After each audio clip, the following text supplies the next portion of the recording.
Steven Furtick is one of those pastors who believes in the prosperity gospel, meaning that he stands to profit considerably through his ideology, and people are willing to give him a tremendous amount of money. Now, Steven Furtick has also been criticized quite a bit because of the fact that he lives in a mega mansion. So, according to the Raw story, the 35-year-old Furtick has faced intense local scrutiny after building a 16,000 square foot home on 19 acres valued at $1.6 million, which church officials said the pastor bought for a measly $325,000.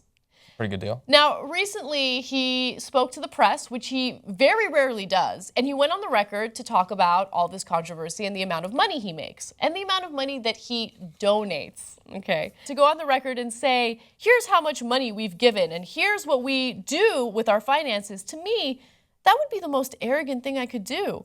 And it would rob me of the blessings of what Jesus said, which is that when you give, you don't get up and tell everyone how much you've given. That's what Jesus meant when he said that. That's exactly what he meant. I mean, okay, here's the thing. His church attracts 20,000 people. Nailed it. Okay, so, I mean, I don't know. Do you hate the player or do you hate the game? Turn around for a second. You hate the player. Come on. Look at that.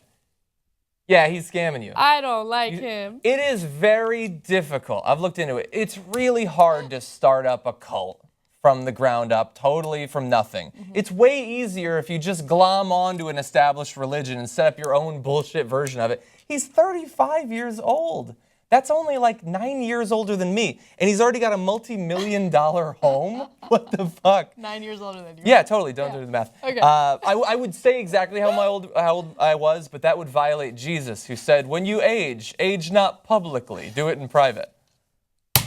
Okay, so we do have some information on the numbers in their church and how much they've received and how much they've given. So Elevation Church does post some financial records on its website, reporting that the church took in $33.5 million in offerings last year and gave away $3.8 million in outreach, spent $9 million on personnel, and reported $13.9 million in cash assets. That's awesome.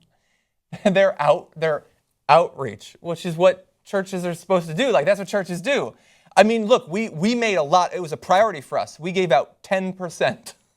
Damn, man. I guess that is technically like the tithing level, but that's supposed to be what you give to the church, not what the church manages to dole out to people. I give you a final quote from this lovely guy who just wants to follow the teachings of Jesus Christ. He said, I think the size of something has to be kept in the context of the need. So when I look at the size... That's awesome. So when I look at the size of the need of our state and in our country and our world, I don't feel like we're a mega church. But I don't think people are principally attacking you for the size of your church. I'm sure that that's a part of it. It's your personal, what you're taking away and building a mansion. Look, I'm not religious.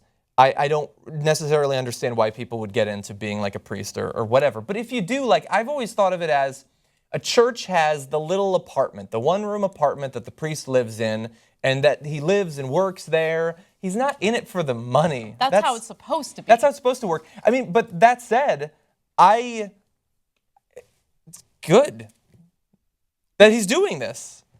He has assembled a group of people around him who have no better understanding of their relationship with him and with the organization than the average Scientologist does. They are being played for their money, and they can't recognize it. Now, look, as long as they know that he has the house, which they apparently do know, it's public knowledge.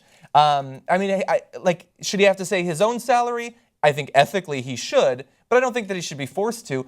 You're allowed to scam people generally, as long as you're not like totally you're allowed to tell religious lies. You're allowed to tell people I'm going to get you into heaven or whatever. You can't tell them actual financial lies, legal lies, or anything like that. I don't know that he's necessarily doing anything wrong. He has found 20,000 extremely gullible people. I wish I had 20,000 gullible people. That's why I asked the ridiculous question, do you hate the player or do you hate the game? I know that sounds stupid, and I phrased it that way.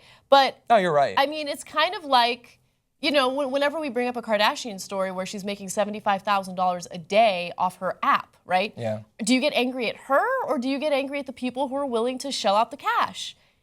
I'd get angry at the people that are willing to shell out the cash. Both. Sure. I'm angry at both. Yeah, Fair no, enough. now I'm angry at him, actually. Yeah. Yeah, no, you're totally right. There's always, like, people love to give what they have to people who have more than them for some reason, which is, of course, obviously the exact opposite of the purpose of religious-based charity. It's supposed to help out the weaker, not for the weak, the poorer people who go, the congregants, to give money to the rich guy with the bizarre haircut.